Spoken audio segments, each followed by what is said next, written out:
Hi guys, मैं हूँ Mami and welcome back to my hi. ये काम भी कर दूँ तो कितना मज़ा आ रहा है, मतलब इतनी ही ज़्यादा तंग कर देने वाली बंदी। सोचा मूली है घर में तो मूली के पराठे बना देती। बैठ। हाय गाइस, मैं हूँ Mami and welcome back to मेरे साथ। तो भगवान जी की कृपा से हम सब ठीक हैं और उम्मीद करती हूँ कि आप सब भी ठीक होंगे। और ये मैं कर रही हूँ हस्बैंड के लिए बैग पैक, क्योंकि वो 3 से 4 दिनों के लिए कहीं जा रहे थे बाहर। तो ये बिल्कुल सुबह सुबह का है, लगभग ये 5 साढ़े 4 से 5 हाँ तब का टाइम है ये सुबह की। और ये मैं हस्बैंड के लिए बैग पैक कर रही थी। और आप ये देखिए मेरी मांग कितनी चौड़ी, कितनी मैं टकली होती जा रही हूँ। किसी के पास अगर कोई नुस्खा है तो प्लीज़ वो मुझे बता दें। तो जी ये जो क्लिप्स है ये सारी मतलब आज के जो ये ब्लॉग होने वाला है ये लगभग 10 से 12 दिन के पहले की है, यानी कि सावित्री के पहले। लेकिन उसके बाद फिर मुझे सावित्री का ब्लॉग अपलोड करना था, उसके बाद फिर षष्ठी का अपलोड करना था, इसलिए मैं पीछे रह गई। तो मैं एडिटिंग भी नहीं कर पाई थी। तो आज ही मैं ये एडिटिंग वगैरह सब कुछ कर रही हूँ और कल सुबह तक मैं ये अपलोड कर दूँगी। तो ये देखिए मैं पूरा घर का जो सारा सामान है, मतलब एक छोटा सा घर ही साथ में भेजती हूँ, मान के चलिए। जैसे कि उनका चश्मा हो गया, उनकी क्रीम, उनका सोप, परफ्यूम, कंघी वगैरह, टूथपेस्ट, ब्रश, सब कुछ, ताकि उनको और कुछ खास मेडिसिन भी, क्योंकि अगर बुखार वगैरह कुछ हो गया या फिर सिर दर्द वगैरह हो गया तो साथ में मैं मेडिसिन भी देती हूँ। तो ये बैग पैकिंग हो गया। और रात को क्या हुआ था ना कि काफ़ी ज़्यादा लेट हो गया था, तो मैं बिल्कुल भी पैकिंग नहीं कर पाई थी। तो हस्बैंड से मैंने कहा था कि मुझे सुबह सुबह जगा देना, लेकिन उन्होंने कहा कि मुझे भी नींद आ रही है तो तुम एक काम करो, अलार्म क्लॉक लगा दो। लेकिन रियान ने कहा कि नहीं मम्मी, कल पापा सुबह सुबह चले जाएंगे तो आज रात भर मैं पापा के पैर दबाऊंगा, उनको अच्छा लगता है। और तुम फिक्र मत करो, कल सुबह सुबह ही अर्ली मॉर्निंग जितना टाइम बोलो उस टाइम पे मैं तुम्हें जगा दूंगा। और बेचारे ने इसी चक्कर में रात भर सोया ही नहीं, वो जगता रहा कि पापा को मैं सी ऑफ करूंगा। हालांकि जब उसके पापा गए तो ये सो गया था, और जब उठा तो टाइम था तब दोपहर के 3 या 4 बजे। बहुत ज़्यादा पूरी नींद कंप्लीट की। मैंने उसके बाद हस्बैंड को कहा कि चले आपके सॉक्स पहना दूं आपको, और नए वाले जूते हैं तो घर के अंदर तो अलाउ है, मैं बाहर का जूता बिल्कुल भी अलाउ नहीं करती, तो मैंने उनको पहनाया। तो ये देखिए उनकी कितनी प्यारी स्माइल। हाय, ये काम भी कर दूं तो कितना मज़ा आ रहा है ना। उनका तो नहीं पता, लेकिन उनका सारा काम करके मुझे जो है वो बहुत ज़्यादा सुकून मिलता है। मां साहेब बोले जो रियान जीवाना और रियान जी बोला बोला वो बेटा हाँ है हाँ नहीं सुई ना तुई सुई जो बोला आराम से बोले जो मां साहेब हला ध्यान से याद करो। अच्छा, तो फिर हस्बैंड को मैंने बाय किया और उसके बाद मुझे नींद ही नहीं आई, अच्छा ही नहीं लगा। घर बड़ा सुना सुना लग रहा था और रियान भी सो गया। और फिर मैंने क्या किया ना कि सारे कपड़े जो थे आयरन करने के लिए वो सारे कपड़े मैंने निकाले, और जितना मैं बैठ पाई, जितनी देर बैठ पाई उतना मैं जितना हो सका उतना आयरन किया। और ब्लॉग भी कुछ और ख़ास था नहीं, क्योंकि सावित्री वगैरह वो जब आए तो उसके बाद का वो शूट था, तो एडिटिंग करने के लिए भी कुछ खास था नहीं। तो इसीलिए मैंने क्या किया ना कि मैंने सोचा कि चले बैठी हूँ तो आयरन कर देती हूँ। और साथ में मैंने हिंदी पुराने गाने जो है वो टीवी पे लगा दिए। और आप लोगों को तो पता है मुझे गाना सुन सुन के मुझे काम करने में ऐसा लगता है कि कोई काम ही नहीं कर रही हूँ, बस गाने की पुराने गानों की मज़ा लेती हूँ और काम यूँ चुटकियों में हो जाता है, पता ही नहीं चलता कि काम कब ख़त्म हो गया। तो क्या होता है ना कि ज़्यादा देर अगर मैं बैठूँ तो कमर थोड़ा पेन करने लगता है। लेकिन हस्बैंड भी इस बारे में बहुत बार बोल चुके हैं मुझसे कि घर के इतने काम सब कुछ करती हो, कोई हेल्पर रख लो, या फिर ज़्यादा से ज़्यादा ये जो आयरन वगैरह या फिर बर्तन इन चीज़ों के लिए ही रख लो। झाड़ू पोछा खैर खुद ही कर लोगी, लेकिन बर्तन के लिए और ये कपड़े आयरन वगैरह इस चीज़ के लिए तो तुम्हें कैसे भी करके रखना ही है। लेकिन मैं कहती हूँ कि मैं जब तक अपने हाथों से काम कर पाती हूँ तब तक प्लीज़ आप मुझे करने दें। जब अगर भगवान ने नहीं चाहा कि मैं सब कुछ करूँ, मतलब मेरे तबीयत ख़राब हुई तो तब तो और कोई चारा भी नहीं रहेगा सिवाय हेल्पर के, तो तब रख लूँगी मैं। लेकिन क्या होता है ना कि कोई भी चीज़ मैं मेरे हस्बैंड को और बच्चों को भी छूने नहीं देती, तो बाहर वाले को मैं अपने काम के भरोसे कैसे छोड़ दूँ, आप ही बताएं।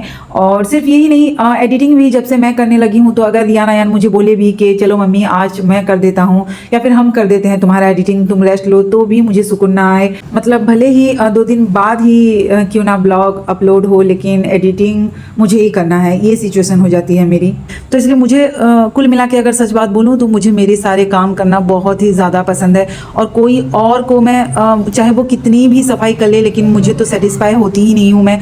मुझे सिर्फ मेरे हाथों का काम सब कुछ मुझे बहुत ज़्यादा, और मैं मेरे काम को किसी और के भरोसे कभी नहीं छोड़ सकती। अगर मैं मेड रख भी लूँ तो 2 दिन में वो भाग के चली जाएगी कि नहीं बिल्कुल भी नहीं, मैं तो इनके घर काम बिल्कुल भी नहीं कर सकती। मतलब इतनी ही ज़्यादा तंग कर देने वाली बंदी हूँ मैं। तो फिर ये मैंने सारा जो जितना मैं कर पाई, और ये देखिए मेरा कमर थोड़ी पेन होने लगा था, तो मैं बेड पे ये लास्ट वाला जो है वो मैंने आयन किया। और यहाँ पे कमर पेन का मतलब होता है कि जब एक ही तरह से ज़्यादा देर बैठ जाऊँ तो कमर थोड़ी सी अकड़ जाती है। और देखिए आयन करते करते आपकी और मेरे बीच कितनी सारी गपशप भी हो गई।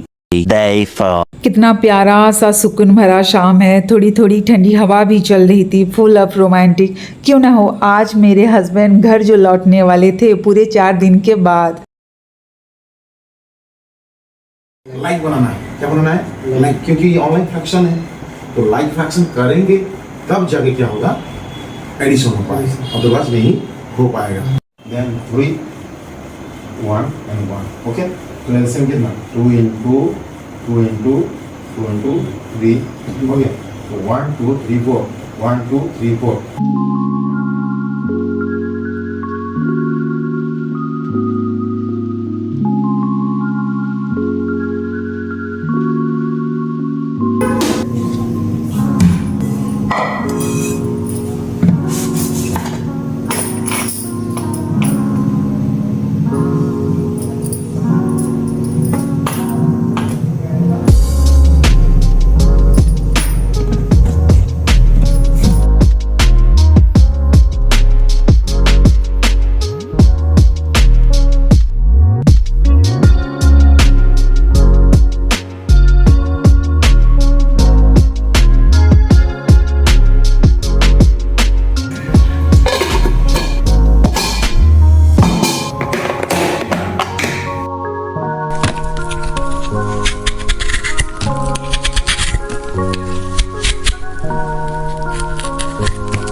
अच्छा, मैंने सोचा था कि मैं आलू का पराठा बनाऊंगी, लेकिन एंड टाइम पे मेरा जो प्लान होता है वो चेंज हो जाता है। फिर मैंने सोचा कि मूली है तो चलिए मूली का पराठा बनाती हूँ। अच्छा, यहाँ पे मैंने अभी शामिल किया है नमक टेस्ट के अकॉर्डिंग, और इसमें कश्मीर लाल मिर्च, उसके बाद गरम मसाला 1 चम्मच, और थोड़ी सी चिली फ्लेक्स, क्योंकि बच्चे भी खाते हैं। मैं है ना हमेशा ऐसा करती हूँ कि कुछ बोलती हूँ कि आज ये बनाऊंगी, लेकिन वो दूसरा वाला फिर बना के देती हूँ, तो हस्बैंड और बच्चे सच में बहुत ज़्यादा परेशान होते कि मम्मी ऐसा ही करती है हर बार। हाँ जी, तो मैं आ गई हूँ किचन में अपने कपड़े बदल के, और आधा घंटा पहले हस्बैंड का कॉल आया था कि वो पहुँचने वाले हैं। तो मैंने सब कुछ रेडी कर दिया है। अभी आपने देखा होगा मैंने आटा गूंद के रेडी कर लिया है, और पराठे के अंदर जो फिलिंग जाएंगे मूली के वो भी मैंने रेडी कर दिया है। तो अभी जो बनाने वाली हूँ वो है मूली का पराठा।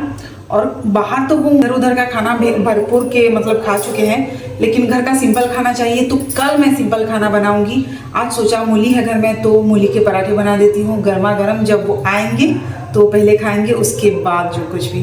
तो चलिए पहले रोल करते हैं पराठा और जल्दी से गर्मा गर्म बनाते हैं।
अच्छा, यहाँ पे आप लोग सोच रहे होंगे कि हस्बैंड के लिए कहाँ बनाई और खुद ही बैठ के खा रही है। तो हस्बैंड ने कॉल किया था कि आंधी तूफान यहाँ पे आया है तो मुझे पहुँचने में लेट होगा, तुम और बच्चे खाना वगैरह खा के बिल्कुल तैयार होके बैठो, मैं थोड़ी लेट से पहुँचूँगा घर। तो हम तीनों माँ बेटों ने खाना डिनर कंप्लीट किया और बैठी थी मैं हस्बैंड के आने के लिए। और ये देखिए आ गए मेरे पतिदेव फाइनली।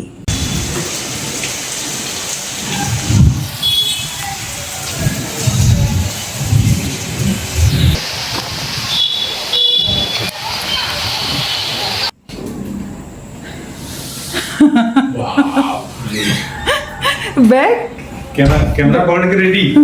बैग नहीं, वो बच्चा लेके आ रहा है। सब ठीक? सब बढ़िया। मैंने खाई सालू न, चलो आगे पहला रू खाना खाबो चलो तो। फ्रेश है ऐसे नहीं के पहला। हाँ मैंने तो सब खाई सालू न। ये फ्रेश है ऐसे तबे खाइमी। हाँ भल के पूंजले तो बढ़िया बढ़िया। खुजुतलो।